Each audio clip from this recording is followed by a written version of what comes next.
Ok, bienvenidos, antes que nada, bienvenidos, buenas noches.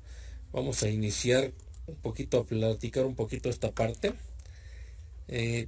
Como asociados, nosotros tenemos varias misiones, varios trabajos, pero digamos que el más importante, o el que deberíamos de dar mayor prioridad, para que nos podamos decir que somos asesores, coaches, entrenadores, como te quieras llamar, ¿sí? Debemos darle prioridad, obviamente, a saber personalizar las necesidades, tanto las personales como las de nuestros posibles clientes.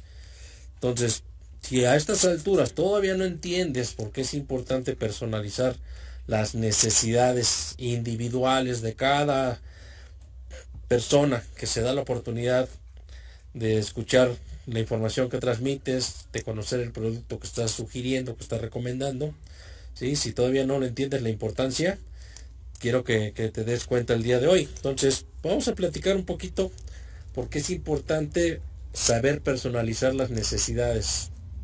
Antes que nada, lo primero que tienes que entender o que saber, ¿sí? Es que necesitas tomar datos del cliente. Tú no puedes personalizar, ¿sí? O estimar o calcular o saber cuáles son las necesidades de tu cliente si tú no tienes datos, si no tienes información, si no hay retroalimentación. Si tú no le pides datos al cliente, si tú no le pides información al cliente, desgraciadamente, pues, ¿con qué trabajas, no?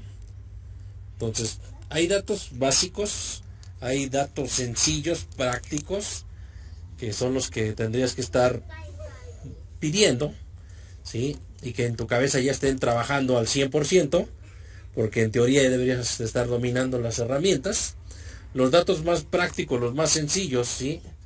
Aparte del nombre, porque te tienes que dirigir por medio del nombre de la persona, porque decía yo en uno de los talleres que veíamos de marketing, de ventas, se ve bastante profesional que te aprendas el nombre del cliente, ¿sí? Vamos a hablar de clientes, que te aprendas el nombre del cliente. Es uno de los primeros datos para establecer la comunicación, es el nombre.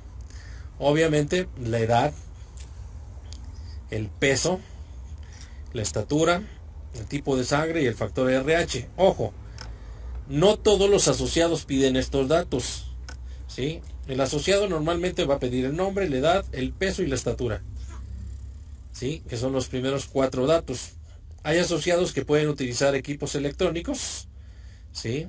O las famosas evaluaciones electrónicas, por las cuales se puede obtener el índice de masa corporal, el porcentaje de grasa corporal, la masa muscular, lo que es la tasa metabólica basal, la edad biológica, como le llaman por ahí algunos, y el nivel de grasa visceral, ¿sí? Pero quienes no cuentan con los equipos electrónicos, los equipos de bioimpedancia, y trabajan de alguna manera con calculadora todavía, con el simple hecho de saber el peso, la estatura, puedes calcular el IMC. Tienes los datos acerca de que, bueno, el IMC de tal rango a tal rango es aceptable, de tal rango a tal rango es poco favorable, de tal rango a tal rango es bastante desfavorable. Así de sencillo. Estos datos te los tendrías que estar sabiendo prácticamente de memoria. Si quieres hacer algo más profesional y cuentas con las herramientas, ¿sí? En el caso de que cuentes con las básculas digitales, bueno, lo único que necesitas es la edad, el peso, la estatura. En el caso de las básculas Omron, en el caso de las tanitas no te piden, creo que, si mal no recuerdo, no te piden la edad, ¿sí? Pero bueno, independientemente de los datos que te pidan, los más básicos son edad, peso y estatura. Dando estos 3 registros y el género, ¿sí? Ya sea hombre o mujer, y si es atleta o es persona normal.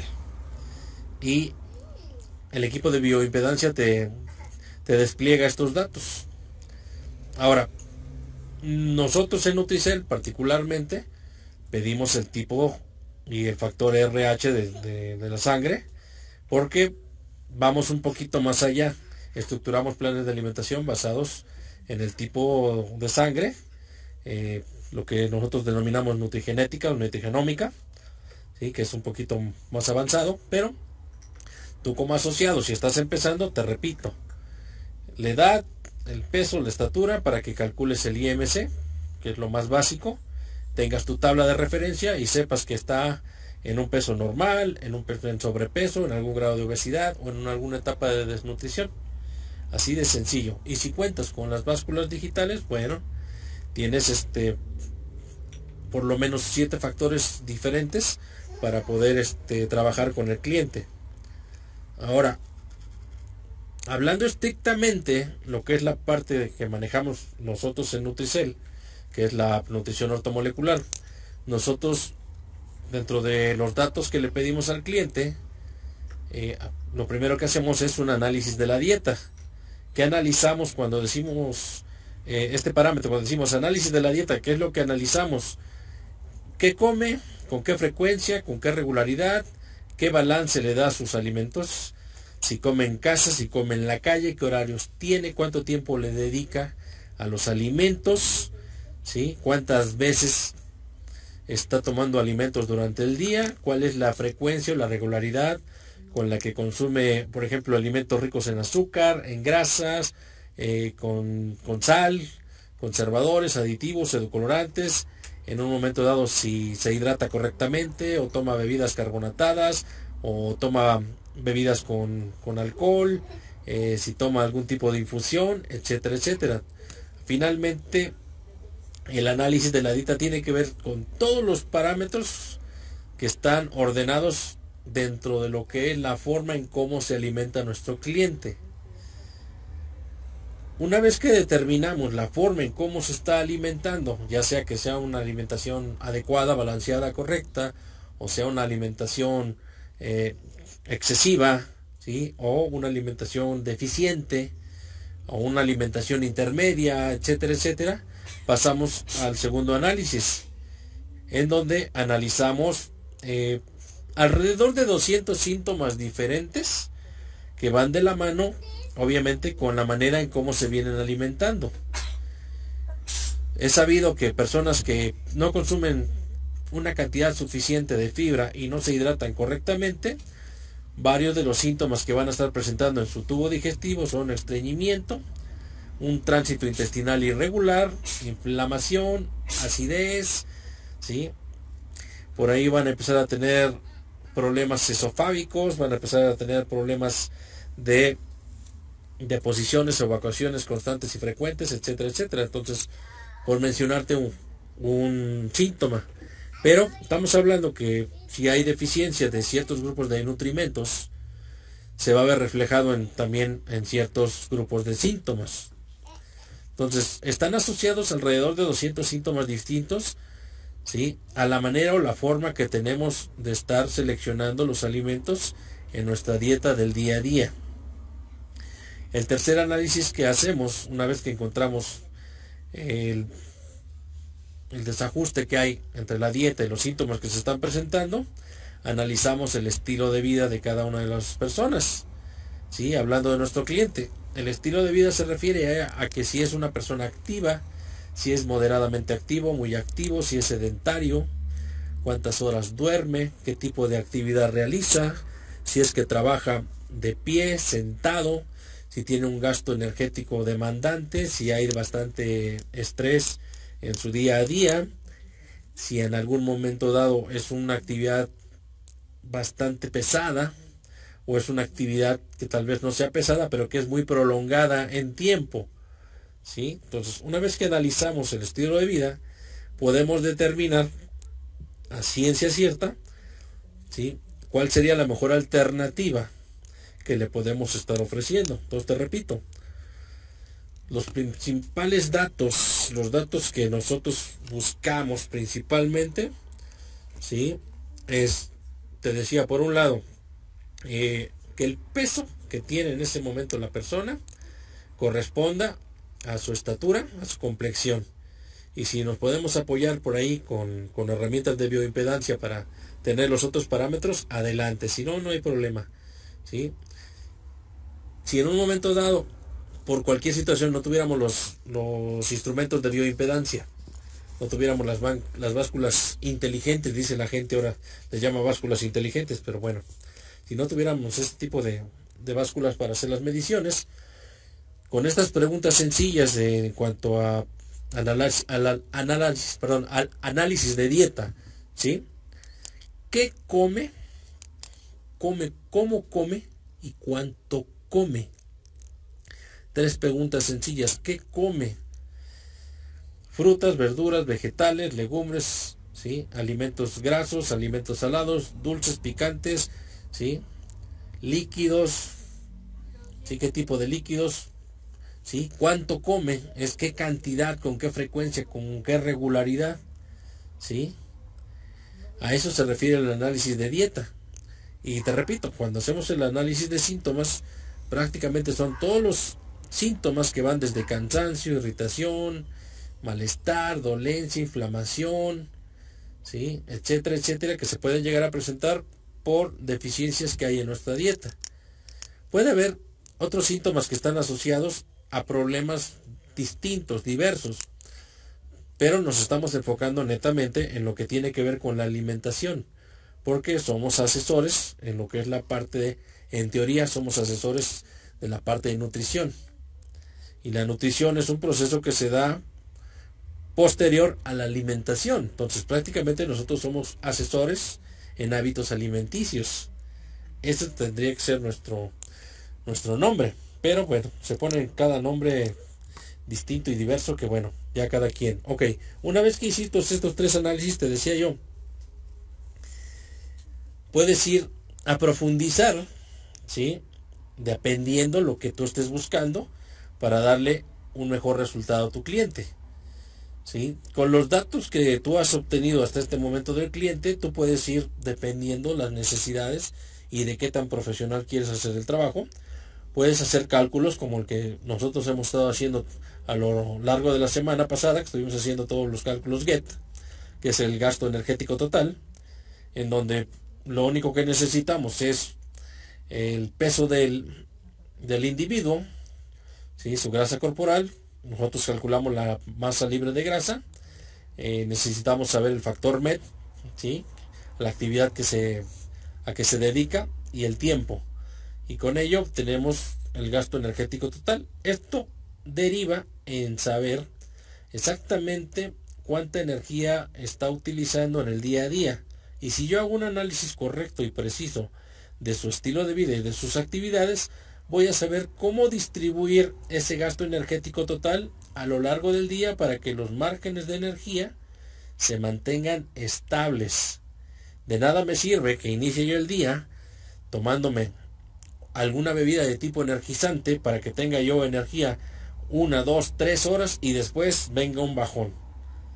No, la intención es que en base a este tipo de cálculos profesionales tú puedas hacer una distribución calórica correcta para que los niveles de energía se mantengan estables durante todo el día, que no haya esos picos y esas altas o bajas en donde haya demasiada glucosa y se tenga que disparar insulina para controlar la glucosa, y la que no se utiliza como suministro de combustible se almacene como grasa.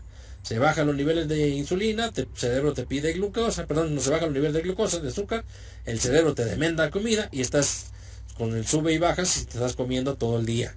Poquito el ejemplo que les decía yo de la persona que puede estar 12 horas, ¿sí? 12 horas puede estar haciendo 3, 4 alimentos aunque sean pequeños, porque es bastante tiempo, y si no tiene un nivel de energía estable, a cada hora, cada media hora va a tener necesidad de comer algo, ¿vale? Entonces, una vez que haces esos pequeños cálculos, ¿sí? Puedes en un momento determinado empezar a estructurar o a estimar cuál sería el plan alimenticio de tu cliente.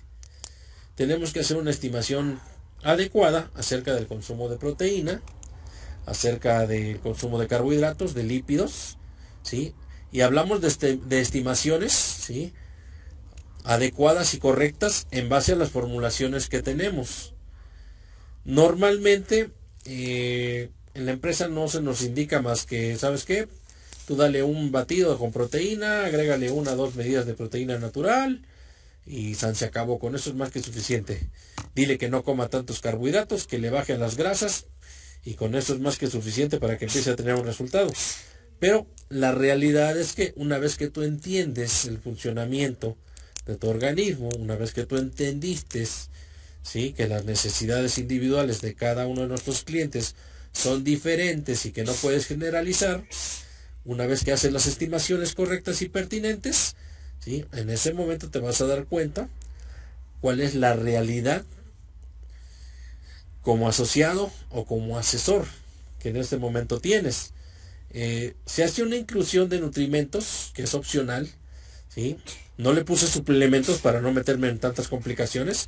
Hacemos una inclusión de nutrimentos. Estamos hablando de los diferentes grupos de nutrimentos que te he mencionado a lo largo de las capacitaciones. No nada más las vitaminas, los minerales, antioxidantes, oligoelementos, elementos traza, etcétera, etcétera, sino prácticamente todas las sustancias nutritivas que vienen contenidas, la mayor parte de ellos en los alimentos. Entonces lo manejo como opcional, hablando estrictamente de la suplementación, porque hay gente que definitivamente no quiere tomar ningún tipo de suplementación, pero sí quieren llevar un plan de alimentación adecuado y correcto a sus necesidades, sin requerir el apoyo de algún tipo de suplemento. No porque sea malo, hay gente que desgraciadamente así lo entiende y piensa que el suplemento no es necesario, aunque nosotros nos dedicamos a vender suplementos, ¿sí? Lo puse como opcional porque puede haber en algún momento dado casos como el que nos platicaba Dorita en un principio, de la persona que dice que hace actividad física y que requiere tanta cantidad de proteína y que no la quiere tomar por medio de nuestro producto.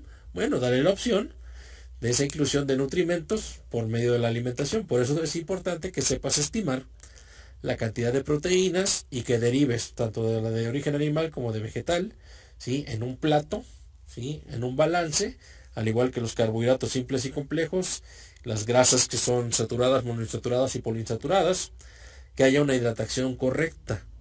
No se trata nada más de que así, tómate el batido, tómate el té, tómate el aloe, tómate 2, 3, 4, 5 litros de agua y con eso es más que suficiente. Tómate el famoso chupapanzas que está de moda otra vez. Trágate un galón con chupapanzas 3 veces al día y con eso, mira, te aseguro que bajas de peso. Y claro que vas a bajar de peso porque vas a tener una descompensación tremenda. Y de eso no se trata, obviamente. Entonces, una vez que has hecho las estimaciones adecuadas y correctas sobre micro y macronutrimentos y obviamente la parte de hidratación, vas a entrar a lo que es la parte de estructurar el plan idóneo o el más cercano a lo ideal, ¿sí?, una vez que te informaste de las necesidades del cliente. Ok, ya hice mi estimación, ya hice mi cálculo, ahora, no, te lo vas a tragar 3 veces al día. No, espérate, yo nomás tengo tiempo de hacer 2 comidas, yo tengo tiempo de 3 comidas. ¿Sabes qué? A mí se me dificulta hacer las 3 comidas por mis horarios, mis usos, mis costumbres, etcétera, etcétera. Entonces tienes que buscar adecuar un plan o estructurar un plan de acuerdo a las necesidades reales de tu cliente y que él esté consciente de que el plan, para que funcione, 90% tiene que ser responsabilidad de él y el otro 10% que es responsabilidad nuestra, simplemente es estarlo monitoreando constantemente, ¿sí? Entonces, dentro del plan alimenticio del cliente, ¿sí?, tú puedes tomar diferentes horarios durante el transcurso del día. De manera tradicional nosotros hacemos desayuno, una comida, una cena. En cada país le llaman diferente. Algunos en vez de decir desayuno le llaman almuerzo. Algunos al almuerzo le llaman la comida, algunos la merienda le llaman la cena, etcétera, etcétera. Pero quiero que veas, hay diferentes alternativas desde que tú te despiertas hasta que tú vas a dormir. Por lo menos hay 6 espacios de tiempo en donde tú puedes ingerir un alimento, hablando estrictamente de alimento, y los espacios de al despertar y antes de dormir, cabe la posibilidad de tomar algún tipo de complementación, ¿sí? Te lo explico. Al despertar, ¿qué es lo primero que hacemos? En teoría, ¿sí?, lo primero que haces al despertar es ir a hacer tus evacuaciones. Despiertas y lo primero que tienes que ir a hacer es desalojar la vejiga, desalojar por ahí un poquito el intestino. Y en ese momento que terminaste de hacer tus deposiciones, tus evacuaciones, ¿sí? Estás en una etapa de ayunas. Estás totalmente en un periodo de por lo menos 8 o 10 horas en donde no has tomado ningún tipo de alimento. Entonces, se sugiere que en ayunas, ¿sí?, se tome un poco de líquido por cuestiones de acelerar los procesos metabólicos. En ayunas se sugiere que te tomes un vaso con agua. Hay quienes dicen, tómate un vaso de agua tibia con un jugo de un limón. Hay quienes dicen, ¿sabes qué? Tómate un vaso con agua con una onza de la bebida de sábila. Hay quienes dicen, ¿sabes qué? Tómate un vaso con agua con una medida del té de concentrado de hierbas, el té de NRG. ¿Sabes qué? Tómate en ayunas. Tómate una bebida de ponche. ¿Sabes qué? En ayunas, tómate tales tabletas, etcétera, etcétera. ¿Sí? Antes de que tomes tu primer alimento, que es el desayuno, es válido que pueda haber de preferencia, ¿sí?, sustancias líquidas, preferentemente, o alimentos que no sean de una consistencia tan dura, sean alimentos suaves, ¿sí? Porque estás hablando de que prácticamente el sistema digestivo va a empezar a hacer sus funciones. Entonces, en ayunas no se vale que te comas una carne asada, porque obviamente el proceso de digestión de esa carne asada va a ser un poquito pesada. Pero tal vez en ayunas, haciendo de lado un poquito el producto de nosotros, en ayunas tal vez puedas comerte una parte proporcional, una media taza, una media porción de alguna fruta que sea de una consistencia suave. Puede ser una banana, un plátano, ¿sí? Puede ser un poco de papaya, ¿sí?, que son las frutas más suaves, ¿sí? Y te doy una buena noticia: vienen cargadas con carbohidratos simples, que lo que va a hacer es va a encender el switch, ¿sí?, y va a mantener tu cerebro inmediatamente activo, para que cuando pases a la hora del desayuno, que normalmente entre que te despiertas y desayunas tiene que haber un espacio no mayor de 1 hora, ¿sí? Entonces estás hablando que entre despertarte y el desayuno, entre que te despiertas, haces tus evacuaciones, te estás cambiando, puedes estar tomando una infusión, puedes estar tomando un té, puedes comer algo ligero. Para cuando te sientes a tomar tu desayuno, que es la comida más, la básica, la principal, la más importante, en donde tiene que haber un equilibrio, un balance entre carbohidratos y proteínas, ¿sí? Porque acuérdate que estamos hablando que necesitamos reservas energéticas para iniciar el día. Uno de los pequeños grandes errores a la hora de desayunar que hacemos los asociados, ¿sí? Decimos, ¿sabes qué? Desayúnate con proteína, porque la proteína genera saciedad, pero la proteína no te da energía, no te suministra energía. Ya lo platicamos cuando veíamos nutrición deportiva. Puedes entrar en una etapa de acidez metabólica por el consumo de proteína como desayuno. ¿Es malo? No es malo. Pero ¿qué pasa si yo convenientemente tomo la porción de proteína necesaria y la combino con carbohidratos complejos que me van a ir haciendo una liberación energética de manera gradual? Quiere decir que la proteína me va a mantener satisfecho para que no haya necesidad en las siguientes 2 o 3 horas de consumir un carbohidrato simple, porque ya tomé un carbohidrato complejo que se está desdoblando de manera gradual, y eso mantiene mis índices de energía constantes. Para que cuando llegue yo a la hora del almuerzo, que es por ahí promedio del mediodía, esté tomando otra porción, puede ser combinada, de carbohidratos complejos junto con proteína y algún tipo de lípido. Llegar a la hora de la comida, estamos hablando que promedio hay 3 horas entre cada comida. Hablando del desayuno, el almuerzo, la comida, la merienda y la cena, promedio hay 3 horas. Vas a decir, ay, Iván, pero son 15 horas, ¿a poco? Si el día tiene 24, ¿a poco 15 de las 24 los voy a ocupar para comer? Sería lo ideal. Pero finalmente cada quien toma las decisiones. Entonces te decía yo, el almuerzo puede ser una carga de proteína, una carga de carbohidratos, tanto simples, para que siga siendo un suministro energético inmediato, como de complejos, para que sea un complemento, ¿sí? Porque vas a llegar a la hora de la comida, donde vas a hacer una comida un poquito más fuerte, una comida más balanceada, pero más abundante, ¿sí? Entonces, en tu comida sugerimos que el balance entre carbohidrato y proteína sea un poquito más bajo, hablando de la proteína, ¿sí? Que predomine un poquito más el carbohidrato y la fibra en tu comida, y la porción de proteína la paso a la merienda. E incluso puedo combinar merienda y cena, ¿sí? Una porción de proteína, y puedo evitar un carbohidrato, ya sea simple o complejo, en la cena, para que mi organismo no almacene demasiada energía mientras estoy durmiendo y se transforme en grasa o una reserva grasa, en vez de utilizarla como un suministro de energía para reponer el gasto energético mientras está descansando mi cuerpo. No sé si te queda claro. En caso de que no te quede claro, no te preocupes, ¿sí? Te voy a dar la oportunidad de que sigas en nuestras redes sociales, nuestros podcasts, nuestro canal de YouTube, porque ahí hay muchísima información, independientemente de la información que tienes en tu manual de nutrición ortomolecular y lo que estamos viendo en este momento. Entonces, vamos a hacer una ronda de preguntas y respuestas. ¿Qué te parece?